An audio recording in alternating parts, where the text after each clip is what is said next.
boa tarde para todos. Estamos aqui no escritório para gravar mais um episódio do nosso Júnior e Vida. Hoje com a presença especial do Júnior, Selomar Júnior, arquiteto, Davis, engenheiro civil. Nós escolhemos um tema que está bem presente, que é a regularização de imóveis. Então, o Selomar Júnior e o Davis são sócios na SJR Arquitetura, Engenharia e Design, situada aqui em Novo Hamburgo, no Rio Grande do Sul. Selomar Júnior é formado em Arquitetura e Urbanismo pela Unicinos em 2005. O Davis é graduado em Engenharia Civil, igualmente pela Unicinos no ano de 2010. E aí então os irmãos pensaram um dia. As profissões são complementares, o Júnior e o Davis se unirem para construir a SJ Arquitetura, por ser uma empresa que acredita que a arquitetura e engenharia é uma atividade que se destina para todos e não para uma classe, né, especial.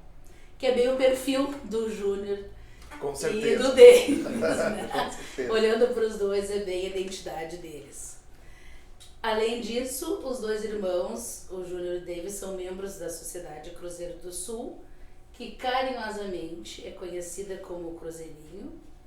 Uma sociedade essa que tem somente 101 anos, e os manos tocam em alguns sábados o projeto denominado Sábado da Gente, né?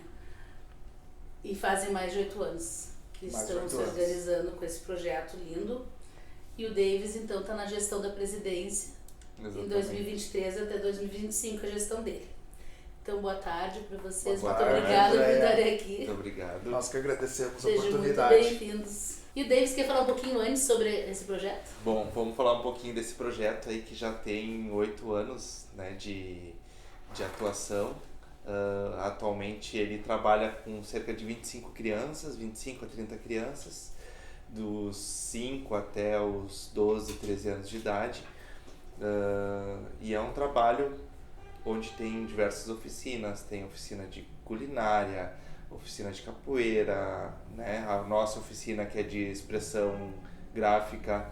Então é uma forma da gente estar levando para essas crianças tudo aquilo que a gente também teve na nossa graduação. É uma forma da gente estar compartilhar esse conhecimento. Compartilhar esse conhecimento. Então é um trabalho que a gente vem desenvolvendo e ele nos preenche de alegria, porque ele é um trabalho voluntário, na qual a gente faz com muito amor e muita dedicação, e a retribuição ela vem, né, de uma forma muito incrível, né? O acolhimento que as crianças acabam tendo, né? Então todo esse universo ele é gratificante, né? Só quem se doa sabe o que é o trabalho que a gente faz ali dentro com as crianças. E essa herança do trabalho de vocês é genético, né? Que o teu pai já fazia, tua mãe faz até hoje, né? Exatamente. Com certeza. Muito lindo. De geração em geração, né? Então, e é essencial para a sociedade, como um todo. Com certeza. Né? Como um todo. Então, vamos passar ao nosso tema de regularização de imóveis, que é uma herança também, né? Já falando de herança, agora mudando o contexto da herança, que histórica desde os tempos da colonização do Brasil, em que a distribuição foi desorganizada, a forma de formalização dos imóveis foram distribuídos também de uma forma desordenada, os registros também, né, foram com certeza. Tu veja bem, entender um país que ele foi feito aqui na nossa região por imigrantes que vinham e construíam a próprio punho as suas coisas, né? E não podemos deixar de passar pela abolição da escravidão, né? Onde 600, 700 mil escravos de um dia para o outro foram libertados. Sim. E essas construções eram pessoas que precisavam de moradia, precisavam trabalhar, e essas construções elas aconteceram de algum jeito. Sim, quase do dia para noite, né? Quase do dia para noite, né? Então, se a gente for pensar a irregularidade como um processo histórico, a gente consegue entender hoje por que o grau de irregularidade é tão grande no Brasil. Porque ele, historicamente, ele foi desenhado para que a gente hoje vivesse essa realidade. Sim, como quase uma cultura. quase uma cultura. E trazendo outras... Porque quando a gente fala em irregularidade, não é só o meu imóvel que não está de acordo com a legislação. Quando a gente fala em irregularidade, a gente está falando de um imóvel que ele não tem, às vezes, assistência aos serviços básicos. Sim. Saneamento, energia elétrica. É o caso dos nossos, das favelas, dos bairros irregulares, das ocupações irregulares, que acabam, além do imóvel irregular, não tendo acesso a serviços básicos. De lixo, enfim, né? Exatamente. E outra questão também sobre dessa situação, que às vezes as pessoas, antes de entrar nas perguntas em si, nem buscam também, se preocupam, mas o meu tá irregular porque o do vizinho também tá, então eu não preciso fazer, né? Mas enfim, sobre o olhar do arquiteto e do engenheiro, atualmente, qual é que é a importância dessa regularização dos imóveis? Bom, André, vou buscar o teu último exemplo daquele raciocínio de eu não vou regularizar porque o meu vizinho também está irregular. Quando a gente fala em regularização, e essa é uma das importâncias de regularizar um imóvel, é justamente não pensar a regularização somente como um ato meu, do indivíduo, do proprietário, e sim como um ato que vai beneficiar a sociedade. Tá? Vou te dar um exemplo disso. Vamos pegar uma situação onde tu tem um bairro onde todas as edificações ali são irregulares. Se o poder público... Um loteamento irregular, por exemplo. Um loteamento irregular, que esteja tudo irregular. Se o poder público não organizar uma equipe para sondar e fazer uma investigação do que ocorre ali, o poder público, a cidade fica sem saber o que está acontecendo ali. Né? Agora tu pega um exemplo oposto, um bairro onde todas as edificações são regularizadas. O poder público tem condições de saber quantas moradias, quantos metros quadrados, quantos comércios tem, quantas escolas tem, e se não tem, em função do número de moradias, ele já consegue fazer uma projeção de planejamento da cidade, consegue organizar serviços básicos como coleta de lixo, consegue organizar o saneamento também. Então, na realidade, a regularização... Saúde, educação, seu loteamento, né? Exatamente. Então a regularização ela alimenta a cidade com informações que beneficiam a própria cidade. Isso é o termo que se usa quando a propriedade ela cumpre sua função social, né? Que aí ela não é só mais a propriedade do fulano, ela é sim uma propriedade dentro de um contexto que vai beneficiar o todo, né? Então essa regularização de imóveis, quando é que ela se faz nesse contexto necessário? Bom, a regularização de imóveis, ela é necessária para uma série de questões. Por exemplo,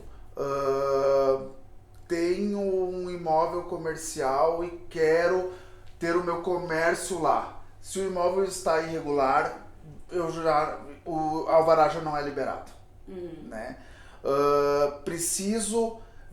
Quero vender a minha casa.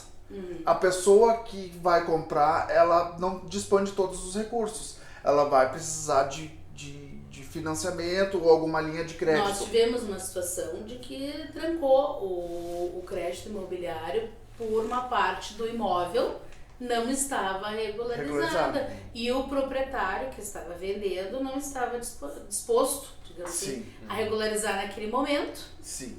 Porque achava até que ia ser burocrático, cara, enfim, que outras depois nós vamos falar.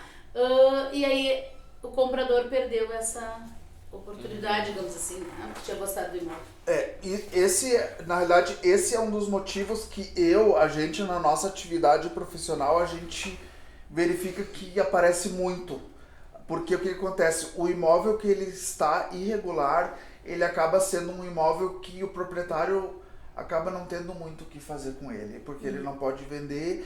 Se ele precisar reformar com uma linha de crédito, ele não consegue. Não consegue, trancou. Né? Se ele quiser pôr o imóvel em algum negócio, ou se o imóvel participar de um inventário, também precisa ser regularizado. Vai dificultar, né? O inventário para andar, principalmente se for o extrajudicial, que tem que estar todo desembaraçado, porque a gente sabe que popularmente o extrajudicial ele é mais rápido, se não houver menores, incapazes, enfim, do que o judicial, que normalmente é Também pode ser mais rápido, mas se ele não estiver totalmente Sim. pronto. E isso tanto pro lado do proprietário é importante, quanto pro lado do comprador ou interessado. Porque quem é o interessado que não gosta de segurança jurídica, Sim. né? E o imóvel regular, ele confere pro vendedor e pro comprador segurança jurídica. Até porque a gente, comumente falando, né, a pessoa quer o título, o justo título. Exatamente. A formalização no registro de imóveis, né?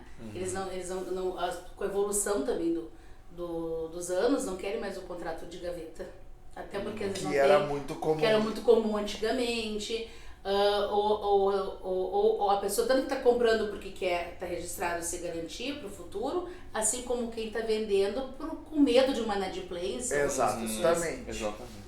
Exatamente. Então só tem a beneficiar, então, uma regularização de... Só beneficia.